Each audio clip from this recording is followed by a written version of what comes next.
민주당 예결심사 특별위원회 소위원들입니다. 예결위 파행 책임은 정부와 여당에 있고 이번 파행이 국정조사 파행을 위한 꼼수가 아니길 바란다는 기자회견을 하겠습니다. 어제 국민의힘 예결소위위원들이 민주당의 정당한 예산심사 요구를 거부하며 예결위를 파행으로 이끌었다. 더욱이 예산안 심사 대상인 정부 부처 관계자들은 여당의 주장에 편승해 예결위 심사장에 참석하지도 않는 역사상 초유의 일을 자행했다. 참으로 개탄스러운 일이다. 정부와 여당이 국민의 대표기관인 국회를 얼마나 우습게 보고 얕잡아 봤으면 이런 일을 감히 감행할 수 있는지 그 만영에 놀랄 따름이다. 국민의힘은 지난 금요일 예산심사 소위 때부터 예산안 심사 발목 잡기를 시작했다.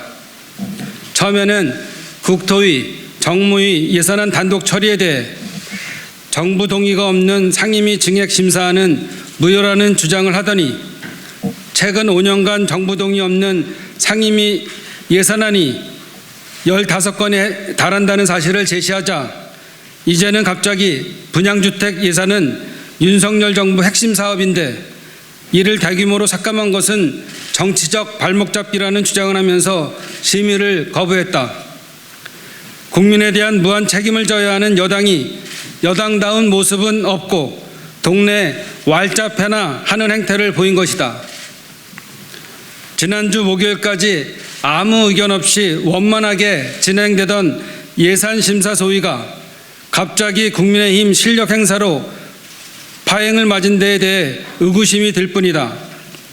왜냐하면 목요일에 국정조사 실시가 본회의를 통과했고 금요일부터 국민의힘 예결소위 위원들의 형태가 갑자기 180도로 달라졌기 때문이다.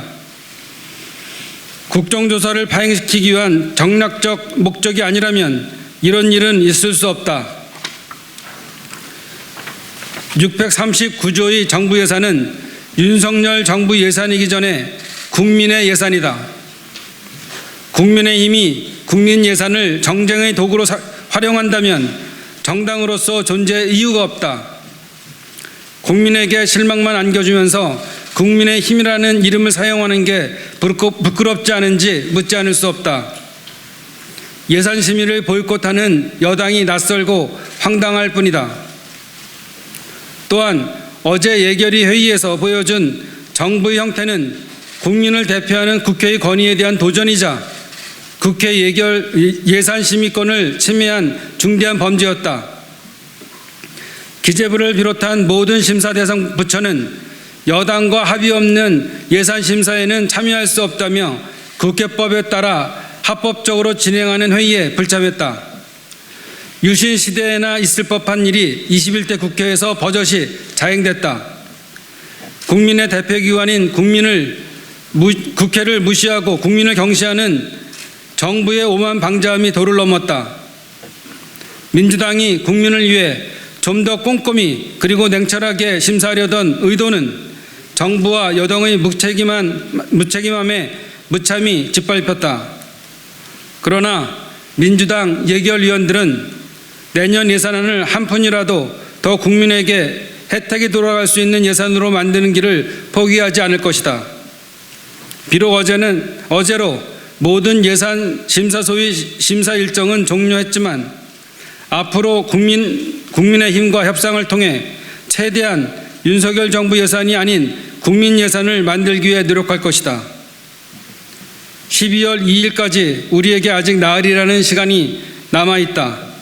그 나흘 동안 국민의힘과 정부는 예산안 심사에 적극 임해줄 것을 강력히 요청한다. 그것이 이번 예산심사 파행 책임으로부터 국민의힘이 자유로울 수 있는 길이며 이번 파행이 국정조사 파행을 위한 꼼수라는 오명을 벗을 수 있는 길이며 국민의힘이라는 당명에 걸맞게 행동하는 길이다. 또한 여당이 가장 여당답게 새롭게 태어나는 길이다. 윤석열 정부에게도 부탁한다.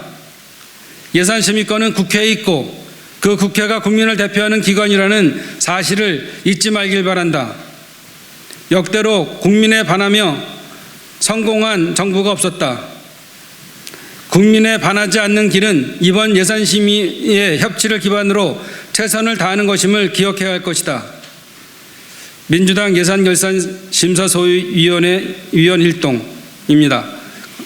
다음은 우리 예결소위 의원님들의 발언이 있겠습니다. 윤석열 정부의 국정 운영을 보면 국민 통합이라든지 협치가 전혀 찾아볼 수가 없지 않습니까?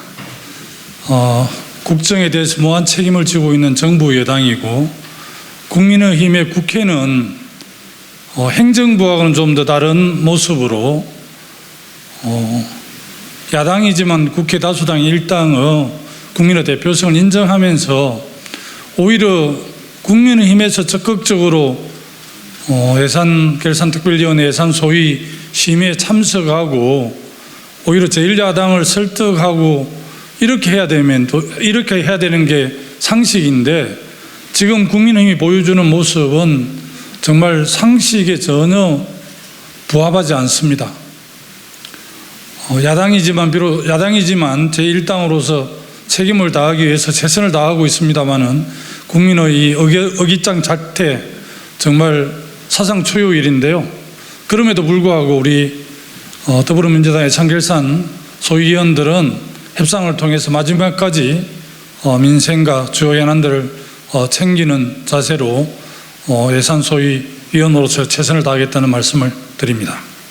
예, 예산소위의 유동수 국회의원입니다. 예산소에서 제가 담당했던 부분 중에 하나는 국토부의 예산을 담당을 했습니다. 국토부의 예산을 담당하면서 가장 큰 윤석열 정부의 특징은 임대주택을 줄이고 분양주택을 늘리겠다, 이런 예산입니다. 그래서 임대주택을 한 6.5조 줄이고 분양주택 예산을 한 5조 정도 증액 편성을 해왔는데, 국토부에서 1조 1,400억 감액안을 이렇게 의결해서 올라왔습니다. 그 중에 좀 더 디테일하게 보면은 청년 분양주택이 39,000세대 정도 되고 역세권 주택이 한 14,000세대 정도 됩니다. 그래서 청년 분양주택과 역세권 주택의 사업계획서를 달라고 국토부에게 요청했습니다. 그랬더니 사업계획서가 없는 것 같습니다. 이제 만들고 있습니다.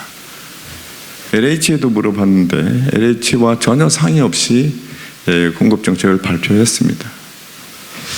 그래서 제가 최근에 주택 시장을 볼 때 임대 수요는 점점 늘고 있고 분양은 특히 주택 시장이 완전히 침체로 가면서 최고 피크 때 서울 시내 아파트 거래량에 비해서 지금 한 3% 정도밖에 거래가 안 됩니다. 지난달에 한 500세대 남짓밖에 거래가 안 돼서 최근에 한 주택 시장의 전문가들이 한 40%의 가격 하락을 점치고 있습니다. 이때 정부가 주택의 분양을 늘리는 것들이 맞는지, 그 다음에 두 번째, 최근에 자본시장에서 주택 부분에 특히 건설회사에 대한 PF가 전혀 작동하지 않고 지금 뭐 최고의 건설회사들도 자금을 조달하는데 ABCP가 다 10%를 넘어가고 있는 실정입니다.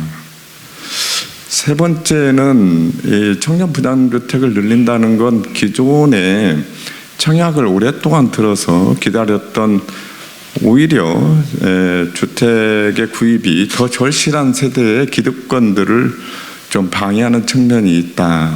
이런 점들을 들어서 저희가 기본적으로 좀 유심히 들여다보긴 하겠지만 윤석열 정부의 국정 과제이고 또 적극적 하는 사업이기 때문에 그 사업을 눈여겨서 보고 또 필요하다면 할 수 있게 충분히 검토를 저 자신이 더 했습니다. 그래서 열린 마음으로 들여다봤는데 처음에 말씀드린 것처럼 전혀 사업 계획도 준비되어 있고 어느 번지에 어느 사이트에 몇 세대 분양하는지에 대한 구체적 제시를 지금 못하고 있습니다. 그러면서 우리 여당 의원님들께서는 절차상 하자를 들고 또 하나는 윤석열 정부의 첫 해 이 시행 사업들을 우리가 의도적으로 막는다 이렇게 얘기하고 있습니다. 저희들은 윤석열 정부가 하고자 하는 바를 어떤 사심을 갖거나 편견을 가지고 방해할 생각이 전혀 없습니다. 그 사업이 실제적으로 구체적이고 실행 가능하다면 증액도 편성해서 해준 바가 있습니다. 그래서 지금 절차상 하자나 국정조사를 방해하기 위한 의도가 아닌가 이렇게 여겨지는데 빨리 국민이 원하는 예산 심사, 특히 소위에 돌아오셔서 마지막 남은 국토위 정무위 또 지금까지 보류해 놓은 예산들을 조속히 처리해 주기를 간곡히 부탁을 드립니다. 이상입니다. 네, 경기 안양시 동안구 갑의 민병덕 국회의원입니다.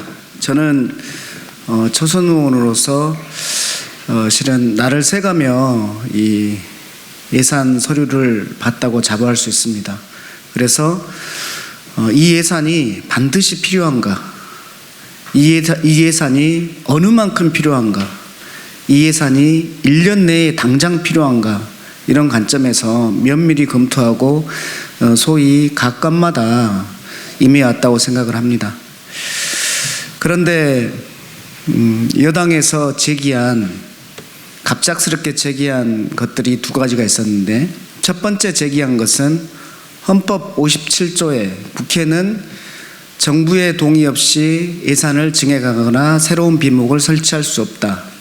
여기에서 국회는 모든 상임위를 얘기하고 여기에서의 정부는 정부의 각 부처를 얘기한다고 하면서 상임위에서의 예비심사 모든 과정에서의 증액에 대해서 각 부처의 동의가 없이는 안 된다. 이런 제가 법률가로서 보기에는 처음 들어보는 쟁점을 제기하셨습니다. 그래서 과거의 관례들을 보니까 명백히 있더라고요. 이것은 예비심사 또는 사전심사, 중간심사이기 때문에 정부의 의견은 부대 의견으로 처리해서 한다라는 것이 명백함에도 불구하고 말도 안 되는 걸 가지고 하루 반을 끌었습니다. 이틀째에는 이 부분이 더 이상 말이 안 되기 때문에 이제는 솔직한 얘기를 했습니다. 어떤 솔직한 얘기냐면 정무위하고 국토위에서 합의가 되지 않은 상태에서 일방적으로 처리를 했기 때문에, 그래서 정무위나 국토위로 이 예산안을 되돌려 보내야 돼서 다시 재심사해야 된다는 것입니다. 저는 이 부분과 관련해서 거기에도 국회법 82조에 명백히 나와 있습니다. 예산결산소위위원회는 각 위원회의 의견을 존중하되 감액에 대해서 다시 증액할 때에는 상임위의 의견을 다시 물어야 한다. 그리고 상임위로 돌려보낸 지 72시간이 지나도록 답을 안 하면 동의한 것으로 간주한다. 이런 사항까지 명백하게 국회법에 예정하고 절차가 정해져 있습니다. 그렇기 때문에 상임위의 감액이 불만이라면은 우리가 예산결산소위위원회에서 충분히 논의해서 합당하면 다시 증액을 해서 상임위에 보내자. 그래서 상임위를 다시 한번 설득해 보자. 이것이 우리 예산결산위원회에 주어져 있는 심사권 아니겠습니까? 라고 하면서 간곡히 부탁을 드렸습니다. 그럼에도 불구하고 먼저 상임위에서 감액한 것에 대해서 증액액을 담보해 주지 않으면은 그렇게 할 수 없다는 것입니다. 비근한 예를 들면 국토위에서 분양주택에 대해서 분양주택 필요하죠. 그렇지만 너무 과도하다면 여기에는 분양주택뿐만 아니라 임대주택도 필요하기 때문에 임대주택도 같이 늘려야 되는 약속을 해야 되지 않습니까? 라고 했더니 임대주택을 늘리는 것에 대해서는 약속할 수 없고 분양주택에 대해서는 약속을 해야지만 시작하겠다. 결국 이것은 삼척동자들도 아는 떼쓰는 이런 결론이었습니다. 제가 맡고 있는 부분은 정무위였는데 정무위에서의 감액의 핵심은 보훈처의 홍보 예산이 30억에서 180억으로 늘었습니다. 이 부분에 대해서 상임위에서 6분의 1을 줄였습니다. 30억을 줄였습니다. 그래서 150억으로 홍보 예산, 이것도 결국은 5배 늘어난 거죠. 이렇게 감액해서 왔는데 이것이 정무위 예산의 불만이라는 것입니다. 이 부분에 대해서 정말 30억에서 180억이 늘어야 될 일이 있다면 충분히 예산 소위에서 설득해서 논의해서 다시 정무위로 보내면 될 일입니다. 과연 그런 것이 있는지 모르겠습니다만은 이러한 정상적인 절차들을 무시하고 때만 쓰고 있는 그 저희에는 뭐가 있을까? 저 초선 의원으로서는 정말 고민 많이 하는 시기였습니다. 저는 국민의힘에서 솔직한 얘기를 했으면 좋겠습니다. 솔직하게 의도한 바를 말씀하셨으면 좋겠습니다. 예산결산위원회에서의 심사에서 정당한 견해들이 없으면 포기하십시오. 아니면 국민을 설득하고 야당을 설득할 수 있는 정당한 논거들이 있으면 거기에서 논의해서 처리하면 족한 일입니다. 저는 국민의힘이 다시 정상으로 돌아오기를 바랍니다. 저는 국민의힘이 국민들을 다시 생각해 주길 바랍니다. 국민의힘이 숱하게 얘기하는 협의의 정신을 다시 되새기기를 바랍니다. 이상입니다. 저는 이 윤석열 정부의 국정 철학인 공정과 상식으로 이번 예산을 심의해 왔습니다. 저희 소위 마찬가지로요. 이 예산은 3, 4월에 거의 윤곽을 잡아서 5월경에 확정이 됐습니다. 당시의 경제 성장률이 올해 2023년 경제 성장률이 2.5%로 제시되던 시기였고요. 물가가 그렇게 많이 오르지는 않았었던 시기였습니다. 그때 만들어진 예산안입니다. 그걸 갖고 지금 내년도 성장률 전망이 지금 한국은행이 1.7까지 낮췄습니다. IMF도 1.8 낮췄죠. 계속 줄줄이 낮출 겁니다. 이 부분에 있어서 우리가 상식적이지 못하다는 얘기죠. 2-3달 전에 영국을 보시면 영국 총리가 잘못된 경제 정책을 내놨다가 총리가 바로 사임을 했고요. 여기에 자극받아서 이태리도 똑같은 일이 발생했었습니다. 상황이 바뀌면 거기에 민첩하게 대응하는 것이 정부의 역할입니다. 여러분 모두가 주지하시다시피 시중에서는 IMF 이후보다 더 어려운 위기가 온다고 하는데 공정과 상식으로 이러한 문제들을 해결해 나가야 됩니다. 지금 주택 관련 논쟁도 마찬가지입니다. 지금 주택 시장이 급속도로 냉각되고 있는데요. 이런 과정에서 무주택 서민들, 무주택 청년들의 아픔은 더 큽니다. 그래서 공정이란 차원에서 저희 당이 이런 부분들을 주장을 했던 겁니다. 윤석열 정부는 과거형 정부입니다. 모든 정책이 한 1년 전쯤의 시각으로 마련되고 있습니다. 지금 김진태발 고위부도 사건 한번 놓고 보십시오. 지금 2달이 됐는데요. 지금까지 아무런 약발도 먹히지 않고 있습니다. 딴 나라는 금융시장이 안정되고 있는데 우리나라만 여전히 채권시장이 불안한 상태를 유지하고 있습니다. 과거의 해법만 반복하고 있기 때문에 그렇습니다. 국민의힘께 요청드립니다. 올겨울에 우리 국민들이 가장 추운 겨울이 올 것 같습니다. 빨리 오셔서 국민들을 보살필 수 있도록 여러분들이 정치로 예산안을 보지 말고 국민의 삶이라는 중요한 가치로, 가장 중요한 본질적 가치로 이번 예산안을 함께 심의해 주시기를 다시 한번 촉구합니다. 경제가 어렵다고 하는 것을 잘 알고 있습니다. 정부 재정도 대단히 어려운 상태죠. 새 정부가 출범하고 나서 윤석열 대통령이 하고 싶어하는 일이 있다는 것도 잘 알고 있습니다. 그렇지만 정부 재정이 어렵다고 허리띠를 졸라매기 위해서 국민들의 가냘픈 허리를 두동강내는 일은 없어야 합니다. 새 정부가 하고 싶은 일이 있다고 그래서 지금 고단한 삶에서 허덕이고 있는 국민들의 민생을 살피는 그 길목을 가로막아서는 안 됩니다. 그러라고 국회에 예산 심의권을 부여하고 있는 겁니다. 지금 국민의힘과 정부가 국회법에 따라 진행되고 있는 예산 심사의 과정에 참여하지 않고 파행으로 끌고 가고 있는 것은 국민이 국회에 부여한 신성한 예산 심사를 방해하고 또 국민의 민생을 내동댕이 치는 것이라고 생각합니다. 국민의힘과 정부가 조속히 국회 예산 심사 과정에 참여해서 국민들의 고단한 민생을 보살피는 그런 본연의 역할로 되돌아오시기를 강력하게 촉구합니다. 저는 개인적으로 지금 재선 의원인데요. 여당 하다 이번에 처음 야당을 합니다. 근데 저는 이제 여당을 했었는데 지금 국민의힘은 본인들이 여당인지 정체성에 큰 혼란을 느끼고 있는 거 아닌가 하는 생각이 듭니다. 지금 정부 입장에서는 윤석열 정부의 어떻게 보면 내년 예산을 확보하기 위한 가장 바쁜 시간입니다. 그건 뭘 의미하냐면 여당의 책임을 의미하는 겁니다. 그런데 뭔 여당이 마음에 안 든다고 예산 심사하다가 심사에 참여하지 않고 요구 조건을 걸고 이런 것이 정말 집권 여당으로서 책임이 있는 행동인지 도저히 이해를 할 수가 없습니다. 그리고 어제 더욱더 놀라운 것은 정부 부처가 예산안 심사를 해야 되는데 와서 설명을 해야 되는데 누가 이야기를 했는지 심사를 하는데 부처에서 전부 철수를 해버렸습니다. 누가 협박했습니까? 참석하지 못하게 한 누군가 있었기 때문에 부처는 우리 예산 심사를 거부하고 다 철수한 거 아닙니까? 철수하라고 시킨 건 정말 깡패들이나 하는 짓이죠.